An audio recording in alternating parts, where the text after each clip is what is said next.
রাত 2:17। চারদিকে গভীর নীরবতা, এমন নীরবতা যেন পুরো পৃথিবী থেমে গেছে। শুধু দূরের কোনো কুকুরের ডাক ভেসে আসছে আর হালকা বাতাস জানালার পাশে শব্দ করছে। বগুড়ার একটি ছোট গ্রাম, সেখানে মানুষ সাধারণত খুব তাড়াতাড়ি ঘুমিয়ে পড়ে, কারণ তারা বিশ্বাস করে রাত যত গভীর হয় অদৃশ্য কিছু তত বেশি সক্রিয় হয়ে ওঠে। সেই গ্রামেই থাকত রাফি নামের একটি ছেলে। বয়স 18, সাধারণ জীবন, সাধারণ পরিবার, কিন্তু তার মধ্যে একটা ব্যাপার ছিল, সে কখনো অজানা বা অতিপ্রাকৃত কিছু বিশ্বাস করত না। গ্রামের মানুষ যখন জিন ভূতের গল্প বলতো, সে হাসত, বলতো এসব শুধু কল্পনা। তার দাদু অনেকবার তাকে সাবধান করেছিল। একদিন বলেছিল, সব কিছু চোখে দেখা যায় না রে রাফি, কিছু জিনিস আছে যেগুলো বিশ্বাস না করলেও তারা ঠিকই আশেপাশে থাকে। রাফি সেটা শুনে হেসে উড়িয়ে দিয়েছিল। আর ঠিক সেই রাতেই তার জীবনের সবচেয়ে ভয়ঙ্কর অধ্যায় শুরু হয়। রাত গভীর ছিল, রাফি তার ঘরে ঘুমাচ্ছিল। হঠাৎ তার ঘুম ভেঙে যায়। সে বুঝতে পারে না কেন ঘুম ভাঙল, কিন্তু পুরো ঘরে একটা অদ্ভুত ঠান্ডা অনুভব হচ্ছিল, যেন বাতাস থেমে গেছে। সে ধীরে ধীরে চোখ খুলে তাকায়। ঘরের সবকিছু অন্ধকার, শুধু জানালার ফাঁক দিয়ে হালকা চাঁদের আলো আসছে। হঠাৎ সে লক্ষ্য করল জানালাটা নিজে নিজে একটু নড়ছে, কিন্তু বাইরে কোনো বাতাস ছিল না। রাফির বুকের ভেতর একটা অজানা চাপ অনুভব হলো। সে উঠে বসতে যাচ্ছিল, ঠিক তখনই সে শুনল একটা খুব হালকা ফিসফিস করে ডাকার মতো শব্দ। রাফি, সে থমকে গেল, ঘরের চারদিকে তাকালো, কেউ নেই।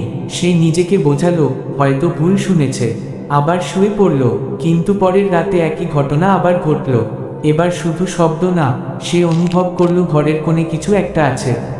খুব অন্ধকার, মানুষের আকৃতির মতো, কিন্তু স্পষ্ট নয়। যেন একটা ছায়া দাঁড়িয়ে আছে।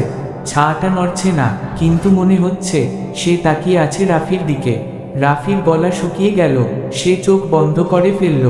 কিন্তু চোখ বন্ধ করেও সেই উপস্থিতি সে অনুভব করছিল। তার শরীর কাঁপতে শুরু করলো। এরপর কয়েক রাত ধরে ঘটনা আরো ভয়ঙ্কর হতে লাগলো।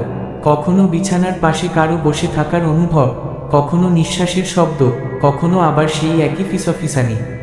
তুমি আমাকে ডাকছিলে, কিন্তু রাফি কাউকে ডাকেনি। এখন ভয় শুধু স্বপ্নে নয়, বাস্তবেও ঢুকে গেছে। একদিন সকালে রাফি পুরো বিষয়টা তার দাদুকে খুলে বলল। সব শুনে দাদুর মুখ গম্ভীর হয়ে গেল। তিনি অনেকক্ষণ চুপ করে থাকলেন, তারপর বললেন, তুই ভুল করেছিস। তুই যাদের নিয়ে হাসছিলি তারা সেটা সহ্য করেনি। রাফি ভয় পেয়ে জিজ্ঞেস করল, তারা কারা? দাদু ধীরে বললেন, জিন।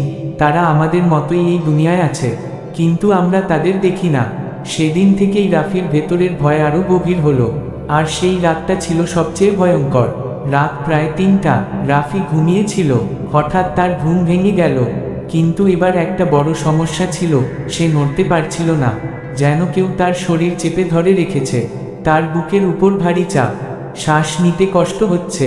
তার সামনে ঘরের কোণে আবার সেই ছায়া, কিন্তু এবার সেটা আরো স্পষ্ট।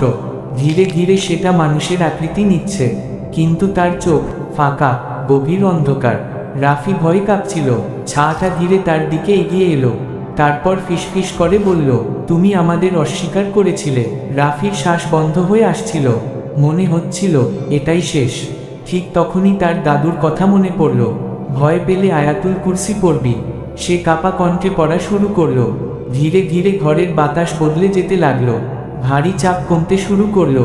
ছায়াটা যেন কষ্ট পাচ্ছে, ধীরে ধীরে পিছিয়ে যাচ্ছে। এক সময় সেটা মিলিয়ে গেল, সব কিছু শান্ত হয়ে গেল। ভোর হয়ে গেল, সব কিছু আগের মতোই স্বাভাবিক লাগছিল। ঘরে কোনো চিহ্ন নেই, কোনো শব্দ নেই, যেন কিছুই ঘটেনি। কিন্তু রাফি আর আগের মতো রাফি নেই।